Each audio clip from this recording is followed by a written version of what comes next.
Into the final session of Fintech Surge 2023 in a kind of slight change to the schedule. The session that we were due to have host yesterday on today. We've heard a lot about integrations, about partnerships, about intersection between technology and brands and enterprise, and with financial services as the enabler, as the layer, not the front-facing brand. We're now really privileged to have a Hollywood producer with us talking to us about his own rather unusual fintech journey, and really kind of some insight into how this new world of financial services is changing, and where inspiration in financial services no longer needs to come from a bank. And so, Tim, Kring, it's over to you when you're ready. All right. One, two, I got it. Good morning, everyone. Good morning. It's not, exactly, it's not morning. But I want you to feel like you're about to wake up, because that's what's about to happen. We're going to wake up because we're going to dive into the mind of a creative, okay? Because we have consumers, and then we have creators. You guys are all creators, but a creative is even different. My name is Ken Rutkowski. I'm here to host the last session of this entire event. I'm really happy that you're here. Before I get Tim to even say something, I have a question for you, okay? What is your favorite animal? What's your favorite animal? What is it? Birds. Bird. What's yours? Horse. A horse. What's your favorite animal? A bear? A bear. Oh, this guy's got the coolest beard. What's your favorite animal? Horse. Horse. What's your favorite animal? What is your favorite animal? Lion. A lion. What's your favorite animal? Giraffe. A giraffe. Hey, I like giraffes. Okay, I want you to think about this. What are 3 adjectives that describe a horse, a bear, a giraffe? 3 adjectives. What's your favorite animal? A dog. A dog. Most men say dog, by the way. Okay? 3 adjectives. What are your 3 adjectives? What are they? I don't know. Do you know what an adjective is? A descriptor, something that describes it. So if I'm a horse, I might be fast. I might be, do you understand? So what are 3 words that describe your animal? Well, it's slow. And it's also dangerous. Dangerous. Okay, 3 adjectives. What do you got? Beautiful, elegant, inspiring. All right, and Tim, you're the last one for the dog. There's a reason, remember those words? Loyal, loving, fun. So what you just did, Tim, and I know Tim, he just described himself. That's what you are, right? So when we look at ourselves, it's easy to look at things externally to say, I connect. What Tim's going to do, Tim is the creator of some of the most impactful shows that have ever been on television. One is the TV show Heroes. Does everyone remember that show, Heroes? Heroes was seen by actually tens of millions of people around the world. I have a rumor, he cannot confirm this, but I have a feeling it's coming back. And I thought it'd be great if Tim could kind of go through what he did from Heroes to actually creating causes utilizing technology. How's that sound? Yeah, that's good. Tim, the floor is yours. I'm just going to kind of ramble, and you can jump in, and we'll just turn this into a shy, buddy. But I thought I would sort of explain why I'm kind of a strange animal to be standing on a stage talking about fintech, because I'm a Hollywood storyteller. I'm a screenwriter, a showrunner, a show creator. But I have this unusual journey to becoming a co-founder of a fintech company that does micro donations at point of sale for brands and for financial institutions and payment processors.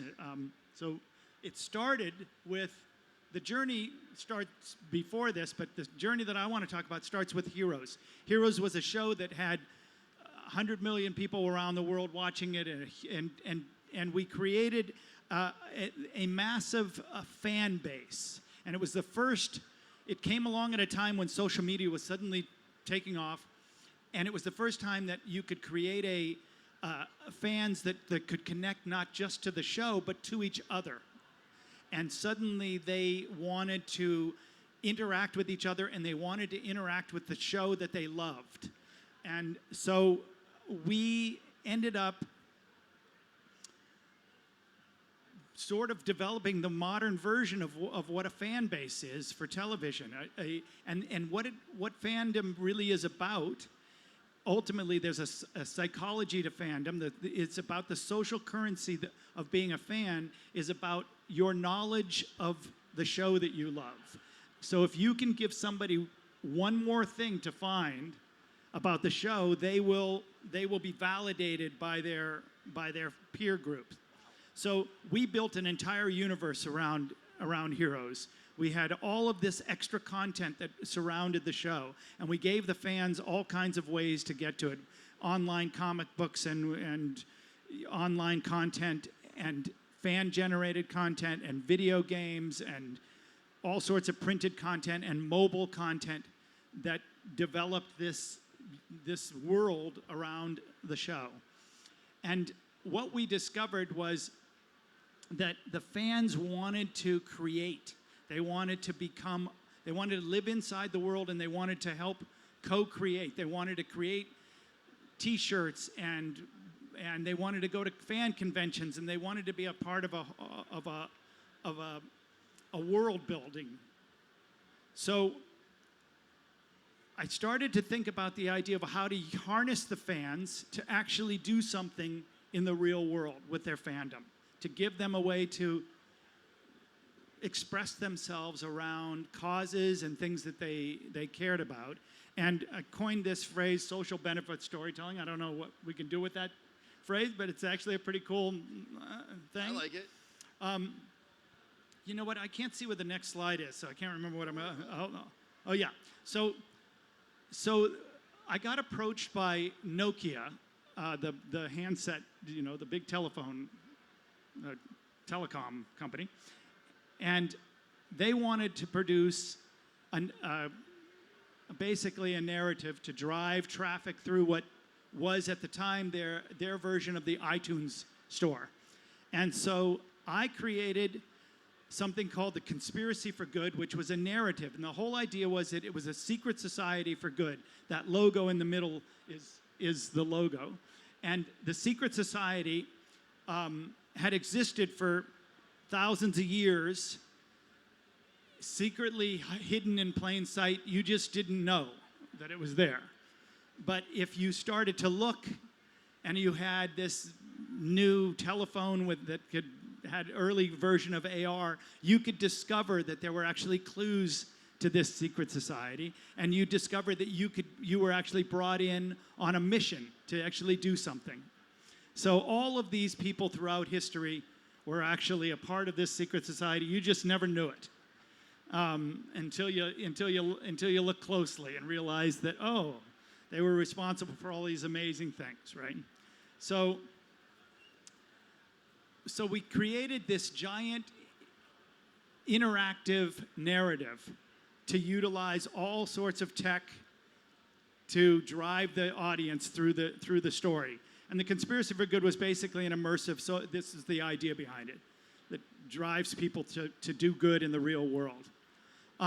We started by doing things like leaking out little clues on the internet for people, and little hidden clues. And so we'd have a Morse code that they would have to find, and then they'd discover that, oh, that's a Morse code, and I better look up what that is, and they'd get a clue.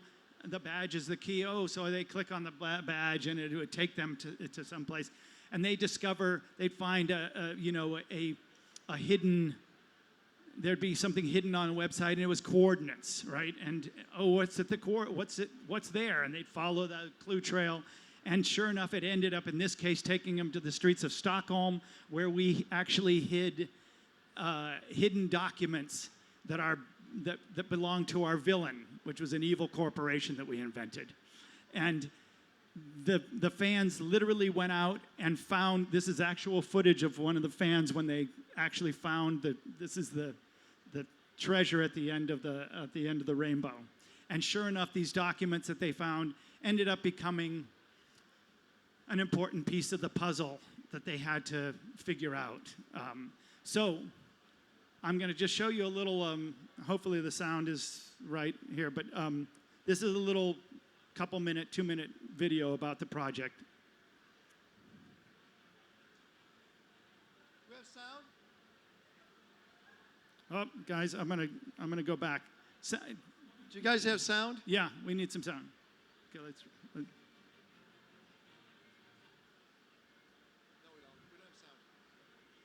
Let me see if I can. Is there something I can figure out here on my end? Hang on. Let me do this real quick. I hate to do this. Hang on. All right, we've got a Hang on. You got got your an tech IT guy here. Yeah, you have an IT guy. No, it's the output, guys. It's the output. It's your. Yeah, Well, that's output. in this little jack. You want the jack or do you want black magic? I don't think it's going to work.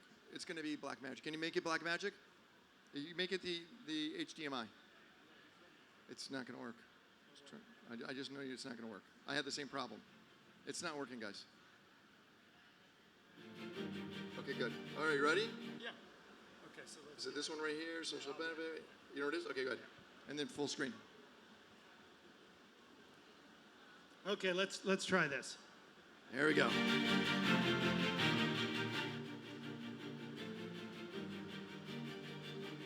It's in it's One channel. it's one channel. That's why they need to go through the HDMI. Well, It was amazing, Tim. yeah, Go to the next slide. yeah. Oh well. Okay, wait. Let me just see if this. No, you're right. There's no. It's not going to work. Yeah. Okay. So, here's the thing. This idea that what I showed you rolled out onto the streets of London eventually. We followed a character, rolled out onto the streets of London, and became ostensibly a giant scavenger hunt with people running around London using this very early form of AR, image recognition technology, to find clues, to unlock the mystery of this thing. And at the end of this, what we ended up doing was releasing funds that built 5 libraries in East Africa. We donated 150 scholarships to schoolgirls. We donated 10,000 books to these libraries. All of this as a result of your participation inside of a narrative. So the whole idea was that we took fandom and we actually had it have real world positive results. So the premise that we started to think about was, well, how can we continue to have that mobile device in your pocket actually do something in the real world? And we landed on the idea of doing micro donations around early use of the mobile wallet. So you could round up your purchases to the nearest dollar, and that money could be donated to any charity that you wanted it to. We soon pivoted from that to, and so this is ChangeUp, and I'll just run through the slides quickly here. So ChangeUp, then we pivoted from mobile to, we started to get approached by brands asking us if we had a point of sale solution for merchants. And the whole idea is that fandom and story is what drove the idea of creating a fintech. And it was thinking about the audience as participants in doing good in the real world and giving them the tools to do it. And so ChangeUp was built off of that idea. 70% of all charity, in this case in America, because that's where our study comes from, is local. You want to give to your kid's school or to your church or to the school, the school down the street, that sort of thing. And so people want to express themselves around what they are, where they're living. And so we have charities all over we can do any charity in the world. This is what a point of sale looks like. We built a solution for TikTok so that you can, we built these emojis so that you can donate on TikTok. And our newest venture is with Visa, where swiping your card can donate to the charity of your choice. And we found that it lifts revenue for both merchants and for financial institutions. And that's kind of the whole spiel. But I think the interesting thing here with all of this is really just about approaching this from the point of view of audience and what I learned as a storyteller by trying to engage and ignite and excite Tim, was this your idea? audiences. What's that? Was this your idea? Well, I had a partner, my producer partner for the.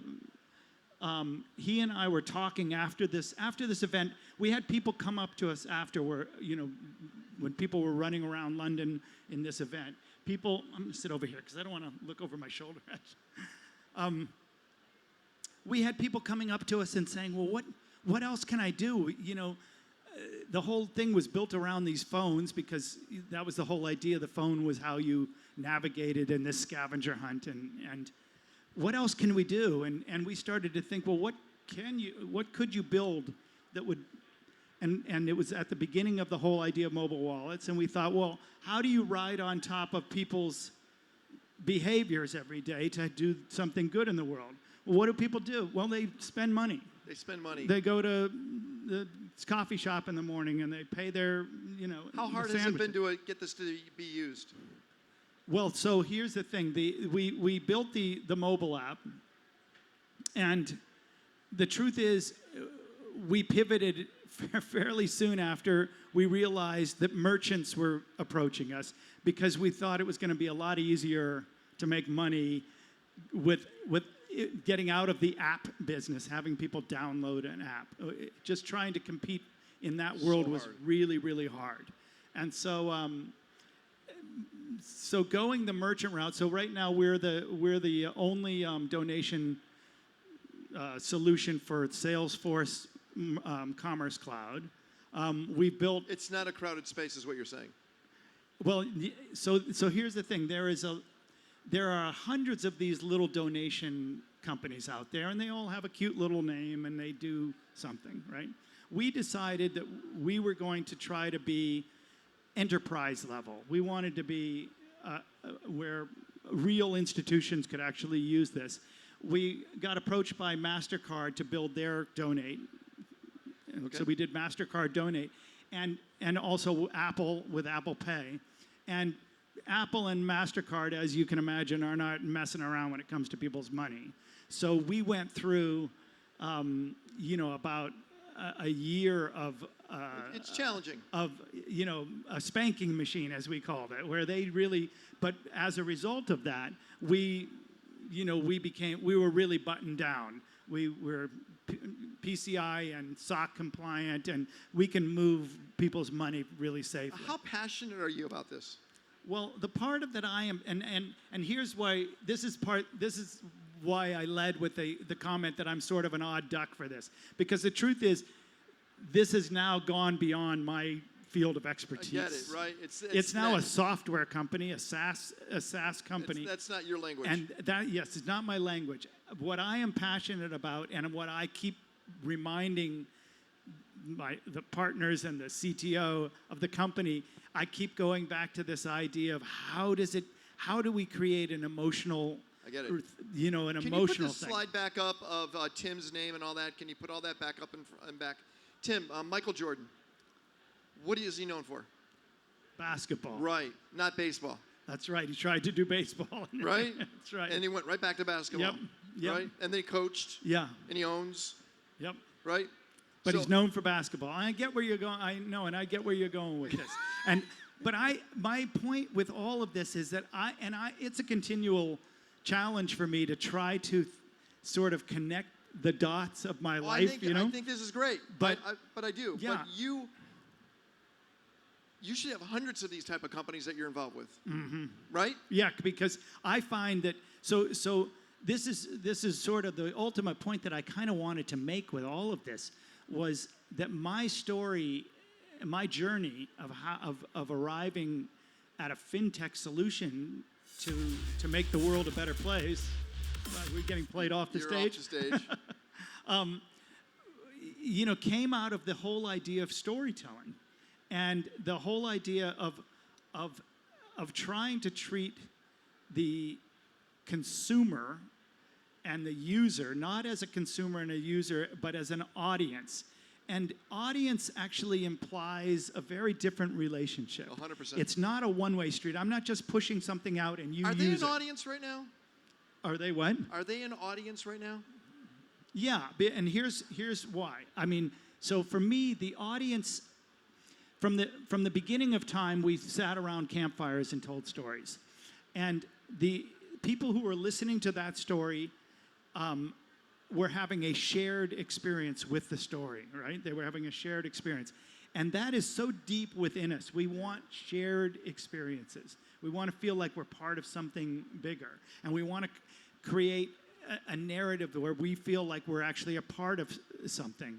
And so when I think of like Apple and Steve Jobs understood this. He came up with the whole think different kind of, and Apple users were fans. They weren't users. They still fans. And he understood that he was in a relationship. It was sort of a two-way street, not a one. I'm not just making something and pushing it out there. And so I think what it tends to do is it tends to take your idea of who is out there and making it relational as opposed to transactional. And so, one of the things that I would challenge, and as you said, talking to other companies, if I had that opportunity, You should.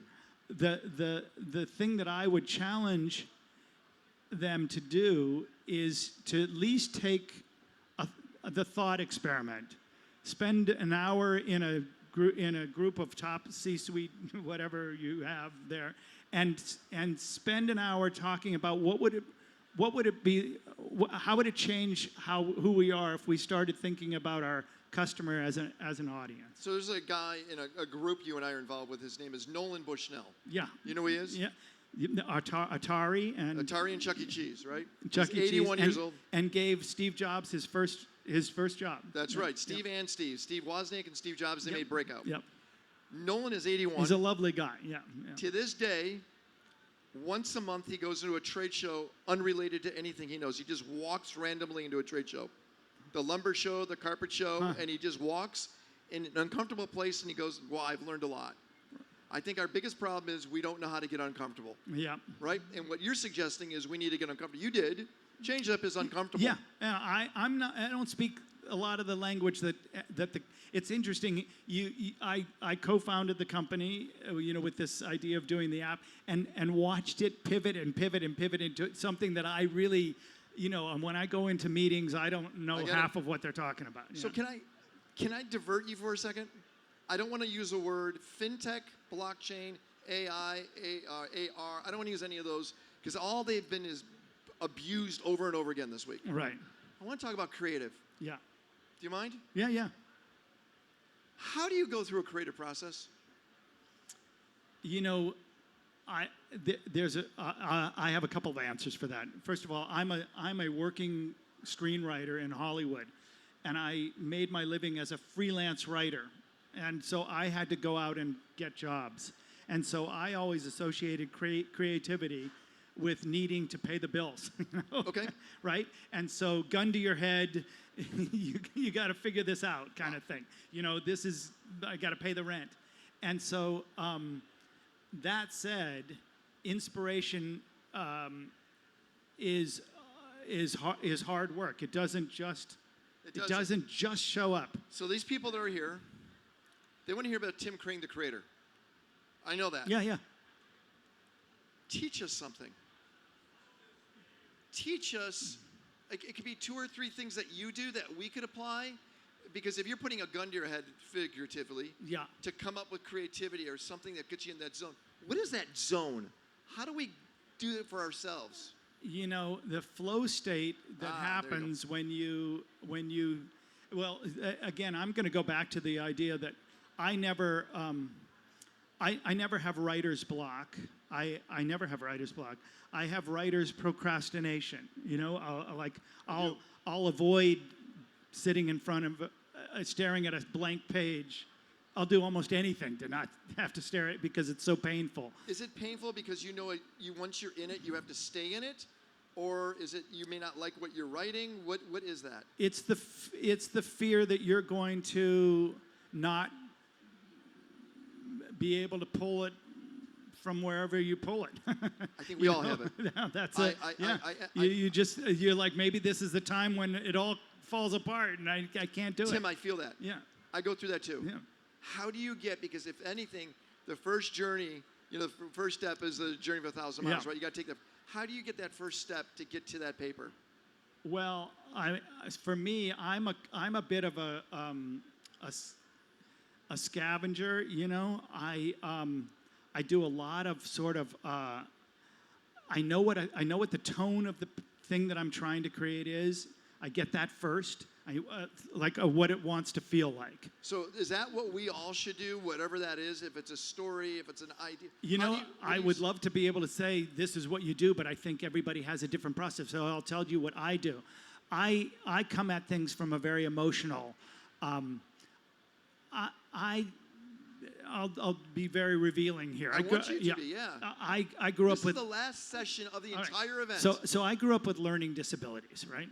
And they weren't really diagnosed back then. I just struggled in school, you know, and I realized that in a group of really like normal people with intellectual people, I often feel a little like, and I find that I usually lead by saying I feel, and a lot of other people that I notice say I think. I think. And I'm always, I come from I feel. And so my first spark of inspiration is usually what I want it to feel like. And it's like that thing, when you hear a song on the radio when you're driving and it makes you feel a certain way. If you tried to describe that to somebody, how would you describe that, right? Yep. So you want to hold on to what that feeling was. And then a germ of how to do it starts to form. And here's one secret I will give you, is that it's going to change and the world is going to try to kill it for all these reasons, right? And so one of the things that I still to this day do is I know when I get the thought of what this is, I write it down on a 3x5 card and I stick it in the top drawer of my desk. And I know, and every once in a while I open up the drawer and I reread that card because it's going to change. And sometimes you just have to go back and remind yourself, oh yeah, that's why I love this idea. Right? So, and it's document. I'm like you. I like to take it outside the computer. I like to have it in something that's permanent that I can look at. Yep. And I think we're so new age. I got to put it on my iPhone and my Android, and that's probably the worst place for it because too much competition. I like the index card. I've also learned this idea of getting it out of the frontal lobes a little bit when you're really struggling to come up with things and to fix and create. I find that like really menial tasks like washing the dishes or mowing the lawn or walking the dogs, that anything that requires some other thing that you're doing besides focusing is when these ideas slot in. It's a true thing. Matter of fact, people that work out that listen to music don't realize it's carbs for the brain. If you listen to a second language or documentaries while you're working out, your brain absorbs it faster. So what happens, you're doing a repetitive movement where your brain goes, I don't need to think about this. This is easy. Well, I never knew whether this is true. Maybe somebody out there knows. But apparently Einstein would build brick walls in his backyard, very low brick, and then he'd tear them down. But there was something about putting the brick, doing that, putting another, that would unlock the thought processes. So creativity sort of needs to be unclogged by these strange menial tasks, repetitive tasks. I told myself I wouldn't use the word AI. Yeah. I'm fearful that is going to hinder this idea process. So now we're talking about something very interesting because AI is coming to the screenwriting profession like a wave. And there's no stopping it. And so I really am.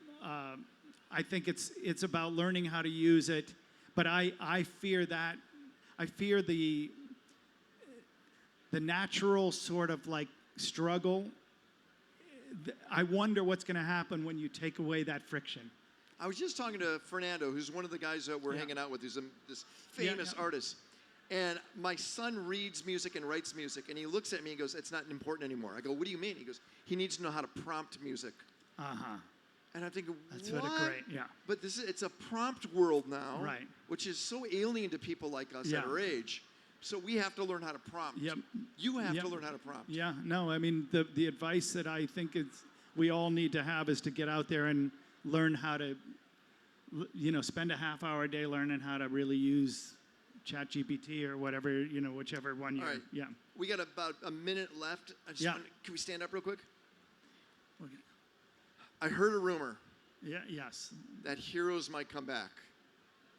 I heard a rumor. It's unverifiable at this point. Okay, just heard a rumor. It's unverifiable, yeah. If you had to take one of the characters from the previous heroes and bring it back, who would be your favorite character to bring back? Well, I could never really play favorites, but there are certain characters that I think the audience really wants to see and that I think are like a Swiss Army knife of a character for the writer's room and for the creation. And one would have to be the character Hiro Nakamura, the Japanese sort of otaku kid who could time travel and stop time. And obviously that's a really useful tool for telling a story. 100%. So right, he's back. like a utility player. You get a lot for your money with that character. So cheerleader, Siler? You know, Siler is another, obviously, one that I really would... powerful. Yes. You didn't know? Yeah, Absorption. Yeah. Zach has become a movie star, so we'll see whether he's... And last, yeah. we got 30 seconds. Yeah. What do you think about Dubai? It's first time here. Oh, Dubai is unbelievable. I don't know if anybody in here is from Dubai, but I have not seen a whole lot of it other than driving around and going to the mall. But it is the most forward, future-centric place that I think I've ever been to. You want to come back? Oh yeah. Oh, you wanna come I'm back? coming back. Yeah. So he's coming Yeah. back. I'm going to come back in the winter when I can really walk around. I get it. I want to thank Tim Kring. Tim's going to be here. I'd like you to talk to him, say hello to him, take pictures with him. I'm Ken Rutkowski. Thank you so much for hanging out with us. Thanks, And everybody. This has been an amazing event. Give back to Simon. Thank you so much. Thanks a lot, Ken and Tim, for joining us and for the closing off this 4 days of Fintech Surge 2023. That's it for the year, unbelievably. 4 days of it. You've heard a lot over the last 4 days on the mindset for innovation, how the market is maturing. Technology is an enabler; it's not the end product. Heard a lot also about the motivations, how to drive integration between technologies, between financial services providers, between innovators. And there, of course, we've heard about AI, but also about the role of creativity, especially as AI starts to change the working world, change financial services, that need for creativity to innovate for the customer and identify where those sources of inspiration for that innovation might come from.